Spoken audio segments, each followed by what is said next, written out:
फिर एक चीज़ बड़ी इंपॉर्टेंट है जो पूछी जाती है, what is cause, mechanism, mode and manner of death. क्या समझ आता है इससे? कोई भी डेथ हुई है उसके अंदर ये चार चीज़ें हमेशा आपसे पूछी जाएंगी, तो इसका आपको क्लियर कट आइडिया होना चाहिए इन डेफिनेशन का, इन टर्म्स का। क्या समझ आता है इससे? कॉज से रीज़न क्या हो सकती है, ठीक है। मैकेनिज्म, प्रोसेस जो होते हैं उसके। तो इसको अगर टेक्निकली हम देखा जाए तो कॉज होता है any initiating event, any starting event.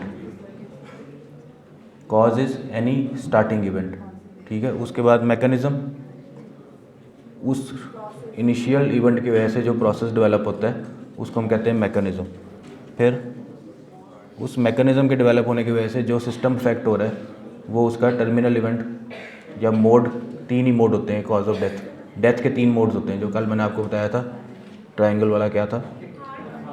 Tripod of life, cardiovascular, ठीक है, सीएनएस और रेस्पिरेटरी। तो मोड ऑफ डेथ भी तीन ही है रजिस्टर्ड जो है। मैनर क्या होता है? मैनर ऑफ इन्फ्लिक्शन क्या है? मैनर ऑफ डेथ क्या है? सुसाइड है, होमिसाइड है या एक्सीडेंटल डेथ है, ये मैनर में आता है। अक्सर गलती करते हैं बच्चे के मैनर जब पूछते हैं सुसाइड होमिसाइड, वो उसको मिक्स कर देते हैं तीनों चीज़ों को, चारों चीज़ों को। इसका आपको थोड़ा सा आइडिया होना चाहिए कि क्लियर कट कि क्या चीज़ें हैं ये। Cause is an initiating event, whether physical injury और कोई डिजीज़ हो, या फायर आर्म का केस है अगर कि किसी ने गोली मारी है दूसरे बंदे को और लेट्स सपोज कि उसने फायर शॉट किया, बुलेट जाके लगी चेस्ट में, क्या होगा? हार्ट पंक्चर हुआ है। हार्ट पंक्चर होने से क्या होगा? ब्लीडिंग, ठीक है। ब्लीडिंग हुई है उससे क्या होगा? सर्कुलेटरी कोलैप्स या शॉक, ठीक है। तो कॉज क्या बना?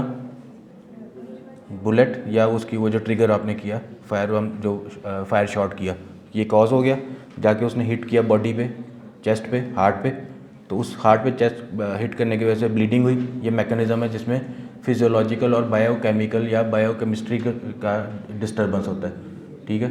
उसकी वजह से सर्कुलेटरी कोलैप्स हुआ, शॉक में गया पेशेंट, तो कार्डियक सिस्टम जो वो उसका डिप्रेस हुआ। तो मोड क्या आएगा? मोड ऑफ डेथ जो नज़र आ रहा है हमें प्रोमिनेंट, कार्डियोवैस्कुलर, ठीक है। तो ये इस तरह से आप इसको एग्जांपल के साथ आप एक्सप्लेन कर सकते हैं। मैनर वो डिपेंड करता है, होमिसाइड है या किस तरह से उसको किया। तीन मोड्स हैं, एस्फिक्सिया, सिनकपी एंड कोमा। समझ आ गया? Cause, mechanism, mode, manner.